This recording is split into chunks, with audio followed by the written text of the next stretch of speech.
नमस्कार दोस्तों, मैं कुलदीप सिंह स्वागत करता हूं हमारे अपने चैनल धुरंधर क्लासेस यूट्यूब चैनल पर। दोस्तों, आज की क्लास में हम राजस्थान की फ्लैगशिप व जन कल्याणकारी योजनाओं के बारे में चर्चा करेंगे और इससे रिलेटेड हमारी 3 से 4 क्लासें हो चुकी है। यदि आपने उन क्लासों को नहीं देखा है तो आप उन क्लासों को देखें और इसके बाद इस क्लास को देखिए। अब हम क्लास को शुरू करते हैं बिना देरी किए, और इससे पहले मैं आपको याद दिलवा देना चाहता हूं कि यदि आपने चैनल को सब्सक्राइब नहीं किया है तो चैनल को सब्सक्राइब कर लेना और बेल आइकन को प्रेस कर लेना ताकि आपको प्रत्येक क्लास की नोटिफिकेशन मिलती रहे। आज हम देखेंगे फ्लैगशिप व जन कल्याणकारी योजनाएं। सबसे पहले हम ये देख लेते हैं कि हम कौन कौन सी योजनाओं के बारे में हम आज की क्लास में डिस्कस करने वाले हैं। आज की क्लास में हम पढ़ेंगे राजस्थान निवेश प्रोत्साहन योजना क्या है, और डॉक्टर भीमराव अंबेडकर राजस्थान दलित आदिवासी उद्यम प्रोत्साहन योजना क्या है, मुख्यमंत्री work from home and job work योजना क्या है, राजस्थान महिला निधि योजना क्या है, खादी कामगार आर्थिक प्रोत्साहन योजना क्या है, और पर्यटन एंड हॉस्पिटैलिटी क्षेत्र को उद्योग का पूर्ण दर्जा कब मिला, और राजस्थान निक्षय संबल योजना क्या है। इसके बारे में हम आज की क्लास में डिटेल से चर्चा करने वाले हैं, तो क्लास में एंड तक बने रहिए। हम क्लास को बिना देरी के शुरू करते हैं। तो देखिए, सबसे पहला पॉइंट हम देखेंगे राजस्थान निवेश प्रोत्साहन योजना 2022 ये क्या है। तो देखिए, सबसे पहला पॉइंट यहाँ पे देखिए, राजस्थान में तीव्र स्थायी एवं संतुलित औद्योगिक विकास को बढ़ावा देने हेतु राजस्थान निवेश प्रोत्साहन योजना 2019 को और अधिक व्यापक बनाते हुए रिप्स 2022 को 7 अक्टूबर 2022 से लागू किया गया है। देखो, आपको एग्जामिनर ये प्रश्न पूछ सकता है कि राजस्थान निवेश प्रोत्साहन योजना कब से लागू की गई, तो इसका राइट आंसर होगा 7 अक्टूबर 2022 से लागू की गई। अब आगे देखिए, यह योजना 31 मार्च 2027 तक प्रभावी रहेगी। देखो, राजस्थान निवेश प्रोत्साहन योजना है वो कब तक प्रभावी रहेगी, तो 31 मार्च 2027 तक यह योजना प्रभावी रहेगी। इसका उद्देश्य क्या है, तो इसका उद्देश्य देख लेते हैं। थर्ड पॉइंट देखिए, इसका उद्देश्य राजस्थान में विनिर्माण और सेवाओं का 50% की वार्षिक दर से विकास व संतुलित और समावेशी क्षेत्रीय विकास को बढ़ावा देना इसका उद्देश्य है। देखो, राजस्थान निवेश प्रोत्साहन योजना का क्या उद्देश्य है, तो उद्देश्य के बारे में देखिए, विनिर्माण और सेवाओं का 15% की वार्षिक दर से विकास एवं संतुलन और सामाजिक क्षेत्रीय विकास को बढ़ावा देना है। वर्ष 2027 तक 10 लाख लोगों के लिए रोजगार के अवसर सृजित करना है। देखो, आपको एग्जाम में प्रश्न मिल सकता है कि किस योजना के तहत 2027 तक 10 लाख लोगों के लिए रोजगार के अवसर उपलब्ध होंगे। तो किस योजना के तहत उपलब्ध होंगे, तो राजस्थान निवेश प्रोत्साहन योजना के तहत उपलब्ध होंगे। इस बात को आपको ध्यान में रखना है। आपको एग्जाम में किसी भी एग्जाम में प्रश्न मिल सकता है कि वर्ष 2027 तक 10 लाख लोगों के लिए रोजगार के अवसर सृजित करना किस योजना के तहत है, तो किस योजना के तहत सृजित किए जा रहे हैं, तो राजस्थान निवेश प्रोत्साहन योजना के तहत 10 लाख लोगों के लिए रोजगार सृजित किए जा रहे हैं। तो इस बात को आपको विशेष रूप से ध्यान रखना है। अब आगे हम चर्चा करते हैं। आगे देखिए,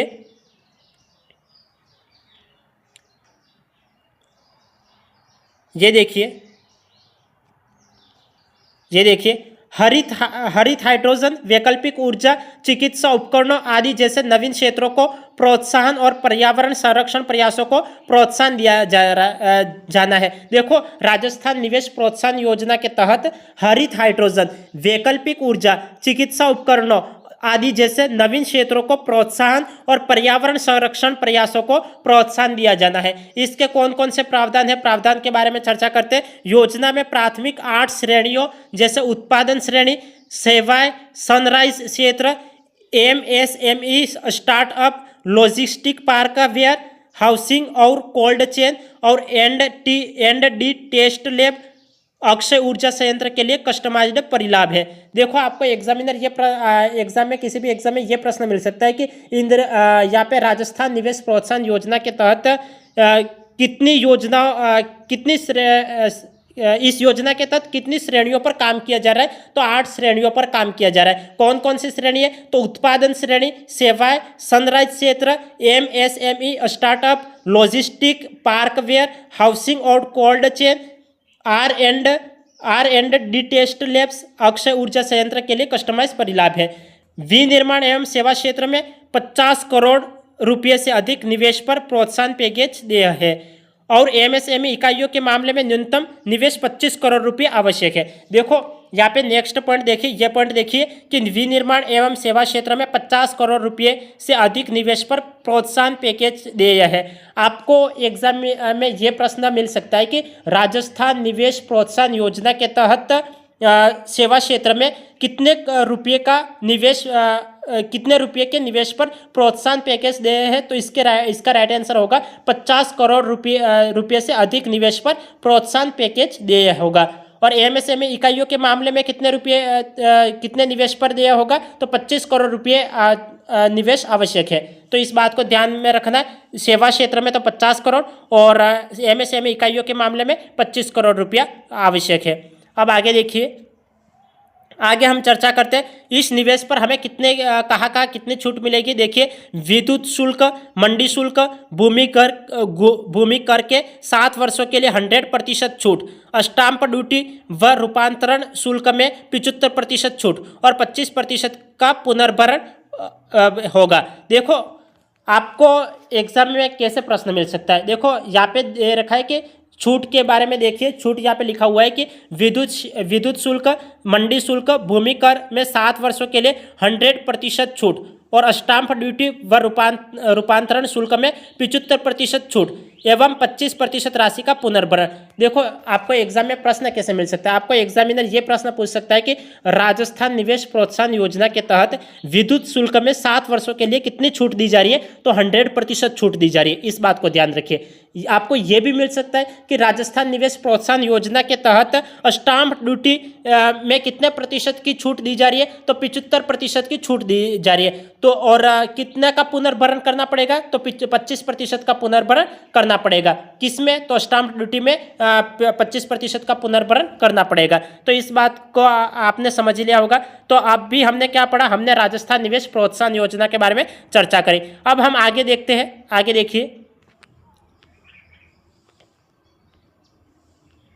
देखिए, अब हम बात करते हैं डॉक्टर भीमराव अंबेडकर राजस्थान दलित आदिवासी उद्यम प्रोत्साहन योजना 2022। ये योजना क्या है, तो देखिए, इस योजना का प्रारंभ कब किया, तो डॉक्टर भीमराव अंबेडकर राजस्थान दलित आदिवासी उद्यम प्रोत्साहन योजना, इसका प्रारंभ 8 सितंबर 2022 को किया गया। कब किया गया, 8 सितंबर 2022 को इसका प्रारंभ किया गया। इसका उद्देश्य क्या है, तो इसका उद्देश्य है राजस्थान के गैर कृषि क्षेत्रों, विनिर्माण, सेवा एवं व्यापार के विकास में अनुसूचित जाति एवं अनुसूचित जनजाति वर्गों की प्रभावी भागीदारी सुनिश्चित करना है। अब ब्याज अनुदान कितना दिया जा रहा है, तो इसके अंतर्गत ब्याज अनुदान दिया जा रहा है। देखिए, ब्याज अनुदान 25 लाख रुपए से कम पर 9% का ब्याज दिया जा रहा है। 25 लाख से 5 करोड़ रुपए तक पर 7% का अनुदान दिया जा रहा है और 5 करोड़ रुपए से 10 करोड़ रुपए तक 6% का अनुदान दिया जा रहा है। और नेक्स्ट पॉइंट देखिए, परियोजना लागत का 25% तथा अथवा 25 लाख रुपए जो भी कम हो कि मार्जिन मनी अनुदान राशि देय होगी। तो समझ में आ गया होगा। देखो, डॉक्टर भीमराव अंबेडकर प्रोत्साहन योजना, डॉक्टर भीमराव अंबेडकर राजस्थान दलित आदिवासी उद्यम प्रोत्साहन योजना क्या है, तो राज्य के गैर कृषि, देखो अभी हमने देखा था, राज्य के गैर कृषि क्षेत्रों, विनिर्माण, सेवा एवं व्यापार के विकास में अनुसूचित जाति एवं अनुसूचित जनजाति वर्गों की प्रभावी भागीदारी सुनिश्चित करना। देखो, ऋण राशि अगर 25 लाख रुपए से कम हो तब अनुदान कितना दिया जाएगा, तो 9% अनुदान दिया जाएगा। इस बात को ध्यान में रखना है। यदि राशि 25 लाख से 5 करोड़ रुपए तक हो तब कितना अनुदान दिया जाएगा, 7% अनुदान दिया जाएगा। और यदि राशि 5 करोड़ रुपए से 10 करोड़ रुपए तक हो तब 6% का अनुदान दिया जाएगा। इस बात को आपको ध्यान में रखना है। अब आगे देखिए, आगे हम बात करते हैं राजस्थान महिला निधि योजना। राजस्थान महिला निधि योजना क्या है, तो देखिए, इसका प्रारंभ कब किया गया। यदि आपको एग्जाम में प्रश्न मिल जाए तो इसका प्रारंभ 26 अगस्त 2022 को इसका प्रारंभ किया गया। राजस्थान महिला निधि योजना का प्रारंभ कब किया गया, 26 अगस्त 2022 को इस योजना का प्रारंभ किया गया। राजस्थान देश का दूसरा राज्य है जिसने तेलंगाना के बाद महिला निधि की स्थापना की है। देखो, आपको एग्जाम में ये प्रश्न मिल सकता है कि राजस्थान महिला निधि योजना के तहत राज्य में दूसरा स्थान देश में दूसरा स्थान किसका है, तो देश में दूसरा स्थान राजस्थान का है। इस तरीके से आपको कोई भी प्रश्न मिल सकता है। तो पहला स्थान किसका है, तो पहला स्थान तेलंगाना का है और दूसरा स्थान राजस्थान का है। तो सेकंड पॉइंट वापिस देख लीजिए, राजस्थान देश का दूसरा राज्य है जिसने तेलंगाना के बाद महिला निधि की स्थापना की है। तो देखो, देश में दूसरे स्थान पर महिला निधि की स्थापना किसने करी है, तो राजस्थान ने करी है। सबसे पहले स्थान पर किसने करी थी, तो तेलंगाना ने सबसे पहले महिला निधि योजना की स्थापना करी थी और दूसरे नंबर पर राजस्थान ने करी है। आगे देखिए, इस योजना के माध्यम से स्वयं सहायता समूह को उद्यम स्थापित करने एवं उद्योगों को आगे बढ़ाने के लिए ऋण दिया जाता है। आपको एग्जाम में ये प्रश्न मिल सकता है कि किस योजना के तहत स्वयं सहायता समूह को उद्योग स्थापित करने एवं उद्योग को आगे बढ़ाने के लिए ऋण दिया जाता है, तो इसका राइट आंसर होगा राजस्थान महिला निधि योजना के तहत दिया जाता है। आपको एग्जाम में कैसे प्रश्न मिल सकता है, आपको ये मिल सकता है कि किस योजना के माध्यम से स्वयं सहायता समूह को उद्योग स्थापित करने एवं उद्योग को आगे बढ़ाने के लिए ऋण दिया जाता है। किस योजना के तहत दिया जाता है, तो राजस्थान महिला निधि योजना के तहत दिया जाता है। आगे देखिए, इस योजना के तहत 40,000 रुपये तक का ऋण 48 घंटों में दिया जाता है और 40,000 से अधिक तक का ऋण 15 दिनों के भीतर दिया जाता है। आपको ये प्रश्न मिल सकता है कि राजस्थान महिला निधि योजना के तहत 40,000 रुपये तक का ऋण कितने समय में उपलब्ध हो पाता है, तो इसका राइट आंसर होगा 48 घंटे में उपलब्ध हो पाता है। और 40,000 से अधिक तक का ऋण कितने दिनों के भीतर उपलब्ध हो पाता है, तो 15 दिनों के भीतर दिया जाता है। इस बात को आपको ध्यान में रखना है। तो राजस्थान महिला निधि के बारे में हमने चर्चा कर ली। अब आगे हम देखते हैं, आगे देखिए, आगे हम देखेंगे, ये देखिए,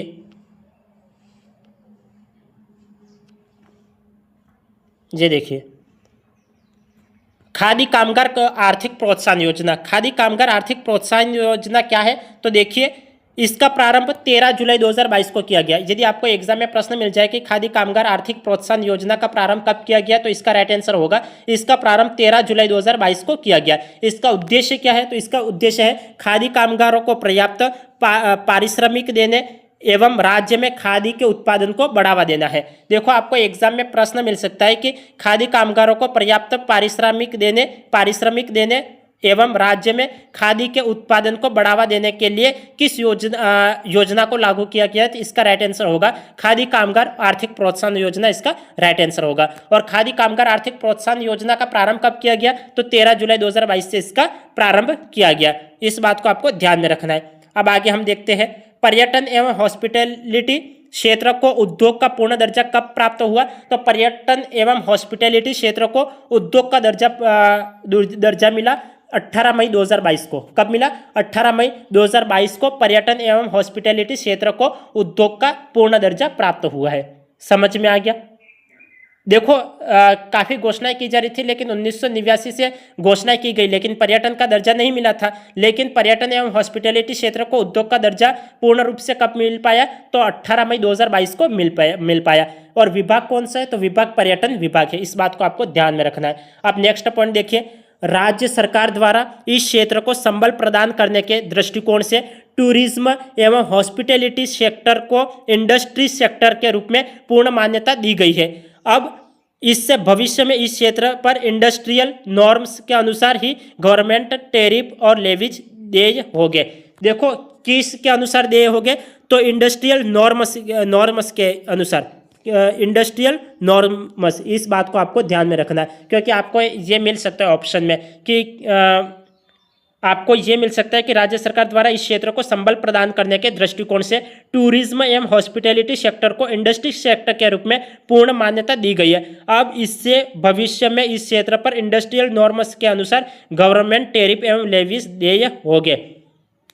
इस बात को आपको ध्यान में रखने, इंडस्ट्रियल नॉर्म्स के अनुसार ही गवर्नमेंट टैरिफ एवं लेवीज देय होंगे। अब आगे देख लीजिए, योजना अंतर्गत इंटाइटलमेंट सर्टिफिकेट के लिए राज्य सरकार के SSO portal https://sso rajasthan government.in पर टूरिज्म डिपार्टमेंट सर्विस ऐप पर ऑनलाइन आवेदन करना होता है। इस बात को आपको ध्यान में रखना है। देखो ये मुख्य मुख्य बातें हैं। देखो यहाँ पे फ्री फोकट की तो लैंग्वेज लिखवाई है नहीं, केवल और केवल काम की लैंग्वेज यहाँ पे लिखवा रखी है, तो इसको आपको ध्यान में रखना है और इसी से एग्जामिनर आपके लिए पेपर बना सकते हैं और यहाँ से ही प्रश्न पूछ सकते हैं। अब आगे देख लीजिए, आगे हम बात करेंगे राजस्थान निक्षय संबल योजना क्या है। तो राजस्थान निक्षय संबल योजना के बारे में हम चर्चा करते हैं। राजस्थान निक्षय संबल योजना का प्रारंभ कब किया गया, तो इसका प्रारंभ 19 मई 2022 को किया गया। यदि आपको एग्जाम में प्रश्न मिल जाए कि राजस्थान निक्षय संबल योजना का प्रारंभ कब किया गया, तो इसका राइट आंसर होगा 16 मई 2022 से राजस्थान निक्षय संबल योजना का प्रारंभ कब किया गया। इसका उद्देश्य क्या है, तो इसका उद्देश्य है राज्य के टीबी रोगियों को संबल एवं सामाजिक सहयोग उपलब्ध करवाना। आपको एग्जाम में प्रश्न मिल सकता है कि राज्य के टीबी रोगियों को संबल एवं सामाजिक सहयोग किस योजना के तहत उपलब्ध करवाई जा रही है, तो इसका राइट आंसर होगा राजस्थान निक्षय संबल योजना के तहत सहयोग उपलब्ध करवाया जा रहा है। तो देखो प्रश्न कैसे बन सकता है, राजस्थान निक्षय संबल योजना कब से प्रारंभ की गई, तो इसका राइट आंसर होगा 16 मई 2022 से प्रारंभ की गई। आपको यह मिल सकता है कि राज्य के टीबी रोगियों को संबल एवं सामाजिक सहयोग किस योजना के तहत उपलब्ध करवाया जा रहा है, तो राजस्थान निक्षय संबल योजना के तहत उपलब्ध करवाया जा रहा है। आगे देखिए, राज्य के समस्त स्वास्थ्य केंद्रों पर पूर्व उपचारित रोगियों को टीबी चैंपियन के रूप में चिन्हित किया जा रहा है, जो क्षय रोगियों की समस्याओं के निदान में महत्वपूर्ण भूमिका निभाएंगे। तो इस बात को ध्यान में रखना है कि किसके तहत चिन्हित किया जा रहा है, तो टीबी चैंपियन के तहत चिन्हित किया जा रहा है। इस बात को आपको ध्यान में रखना है कि यहाँ पे लिखा हुआ है कि टीबी चैंपियन, ये देखिए ये टीबी चैंपियन, इस बात को आपको ध्यान में रखना है। आपको ये पूछ सकता है, यहाँ पे एग्जाम में ये प्रश्न आ सकता है कि राज्य के समस्त स्वास्थ्य केंद्रों पर पूर्ण उपचारित रोगियों को किसके रूप में चिन्हित किया जा रहा है, तो टीबी चैंपियन के रूप में चिन्हित किया जा रहा है। इस बात को आपको ध्यान में रखना है। तो आज की क्लास में आपको समझ में आ गया होगा। तो आज की क्लास को हम यही एंड कर लेते हैं, फिर मिलते हैं अगली क्लास में। तब तक के लिए आपका दिन शुभ रहे। धन्यवाद।